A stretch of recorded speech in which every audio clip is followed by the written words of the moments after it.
जय महाराष्ट्र मित्रांनो, खूप जणांना वाहनांची माहिती नसती, तर आज आपण फर्स्ट डे सर्वात फर्स्ट तुम्हाला गाडीची सगळी माहिती पाहिजे. आता माहिती असण्यासाठी तुम्हाला सांगतो. सर्वात आपण गाडीत बसलो, खूप जणांना सीट ॲडजस्टचा प्रॉब्लेम येतो. आता सीट ॲडजस्ट ह्याला बघा, इथं एक रॉड नाही आहे, तर ह्याला सीट ॲडजस्ट असं आहे. तर हे म्हणजे काय तुम्हाला सांगतो, जर आपल्याला आता सीट पुढं पाहिजे असेल तर फक्त हा प्रेस केला पुढं, बघा पाहू शकता तुम्ही, सीट पुढं जाणार आहे. ओके, जेवढी पाहिजे तुम्हाला तेवढी पुढे, आणि जेवढी मागे पाहिजे असेल तर बॅक साईडला मागे. ओके, जर तुमचा हाईटचा प्रॉब्लेम असेल किंवा वरती जास्त खाली, फक्त हे प्रेस वर केलं तर पाहू शकता सीट काय येते, वर येते. ओके, खाली पाहिजे असेल तर हे फक्त पुश. आणि तुम्हाला हे जर पुढे पाहिजे असेल तर पाहू शकता तुम्ही, फक्त हे बटन काय केलं आपण पुढं पाहू शकता. बॅक साईडला पाहिजे असेल तर मागच्या साईडला फक्त पुश, बॅक साईडला जाणार आहे.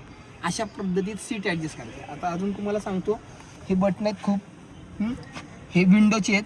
फ्रंटचं पाहू शकता, फ्रंटचं पाहिजे असेल तर बॅक. ओके, वरती अप. हे मिररचं आहे, लक्षात राहू द्या. हे ऑफ, हे ऑन, ओके. हे अनलॉक लॉक, अनलॉक लॉक, लक्षात राहू द्या. नंतर काही गाड्यांचं, आता ह्या गाडीला बटन स्टार्ट आहे गाडी, की लावायचं नाही आहे, तर काय करायचं अशा वेळी, समजा बटन स्टार्ट करताना एक लक्षात राहू द्या. आता पाहू शकता तुम्ही फ्रंटेज, मी फक्त प्रेस करतोय. प्रेस करताना काय आलं इथं लक्षात राहू दे, की ignition switch on. Me button press करतोय, गाडी स्टार्ट होत नाहीये. का होत नाही गाडी स्टार्ट का होत नाही दिसते का तुम्हाला? आता शो झालं होतं की क्लच आणि ब्रेक प्रेस केल्याशिवाय गाडी स्टार्ट होत नाही, कधीही लक्षात राहू द्या. म्हणून तुम्हाला क्लच ब्रेक प्रेस करूनच स्टार्टर मारायचं. बघा, पुश स्टार्ट आता आलं, आता स्टार्ट होणार आहे गाडी. जर तुम्ही क्लच ब्रेक प्रेस केला नाही तर गाडी स्टार्ट होणार नाही. म्हणून क्लच ब्रेक प्रेस करूनच स्टार्टर मारायचा, त्याशिवाय स्टार्टर बसणार नाही. आणि तुमची की ही लक्षात राहू दे की तुमच्या जवळच पाहिजे. गाडीच्या बाहेर असली, तिकडं असलं तर गाडी स्टार्ट होणार नाही, लक्षात राहू दे.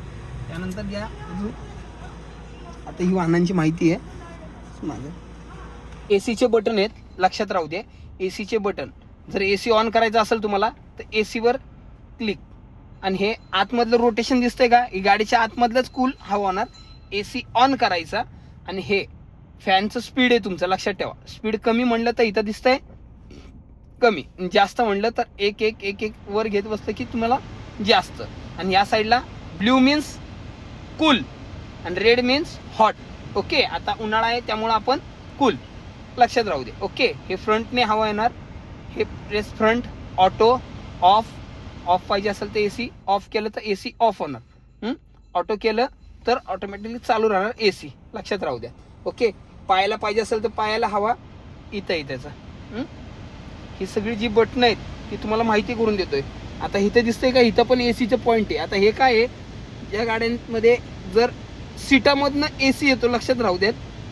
प्रेस केलं तर तुम्हाला सीटमधनं एसी येणार, जेणेकरून बॅक साईडला आपल्याला जे येतो घाम येतो तो येऊ शकणार नाही. ते त्यासाठी येत. यासाठी हा हँडब्रेक आहे. हँडब्रेक कधीही वरती उचलूनच ब्रेक प्रेस करायचा, नाहीतर त्याशिवाय प्रेस होणार नाही. ओके, गिअर टाकत असताना क्लच प्रेस करून, फर्स्ट गिअर लेफ्ट साईडला प्रेस करून first gear, second gear left साईडला प्रेस करून खाली, थर्ड गिअर ओनली पुश पुढे, fourth back, neutral and fifth या साईडला. रिव्हर्स घ्यायचा असेल तर रिव्हर्सचा 360 कॅमेरा आहे, लक्षात ठेवा. ज्या साईडला आपण जाणार आहे व्हील, त्या साईडला व्हील फिरवणार आहे, त्या साईडला हे त्याप्रमाणे फिरणार आहे. एक्झाम्पल आता तुम्हाला दाखवतो की आपल्याला समजा स्टॉप